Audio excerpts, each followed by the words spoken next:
বন্ধুরা, ভারতীয় কিচেনে স্বাগত। হয়েছে একটু সর্ষের তেল দিয়েছি, একটু কালো জিরে ফোড়ন, দুটো বড়ি দিয়েছি, আর এই পালং শাক দিয়ে আলু বেগুন দিয়ে একটা তরকারি করবো।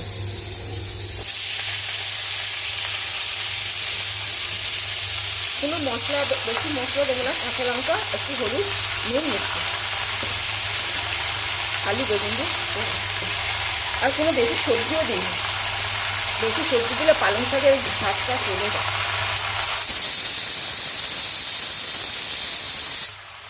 এদিকে সিটি দিয়ে আমি মোচা সেদ্ধ করে দিই।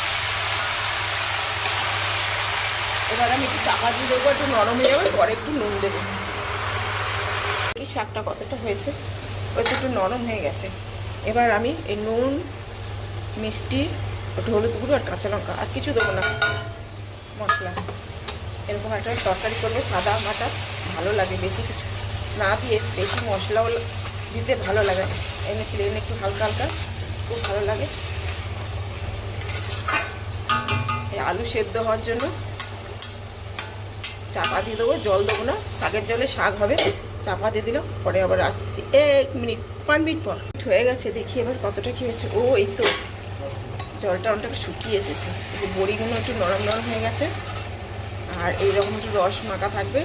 বেশি মশলা দিলে না পালং শাকের গন্ধটা চলে যায়, বেশ পালং শাকের গন্ধ না থাকলে পালং শাক খেয়ে মজা আছে।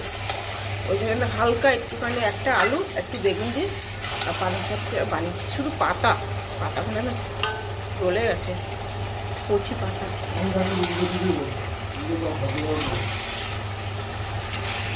এবার আমি নামিয়ে ফেললাম, একটা হয়ে গেছে। এইরকম একটা হালকা ফুলকা পালং শাকের তরকারি করলে এক থালা চেটে ফুটে খেয়ে নেবে ভাত, সত্যিকারে। আর একটা মুখে যদি বড়ি পড়বে, দারুণ লাগে, কোনো বেশি মশলাপাতি কিছু নেই। এবার আমি ঢেলে ফেলছি।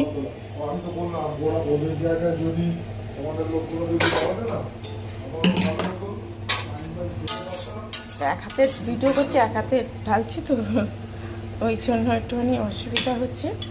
এরকম একটা রান্না করলাম, সবাই বাড়িতে সত্যি খুব ভালো খায়, এই জন্য তোমাদের সাথেও রেসিপিটা শেয়ার করলাম। ভালো লাগলে লাইক করো, কমেন্ট করো। আর আমি টাটা। কেমন হয়েছে দেখো, লোয়ার কড়াই রান্নাটা করেছি, এই যে, তাই কেমন হয়েছে, কেমনি কালারটা বলো তো, বলবে। হ্যাঁ, টাটা।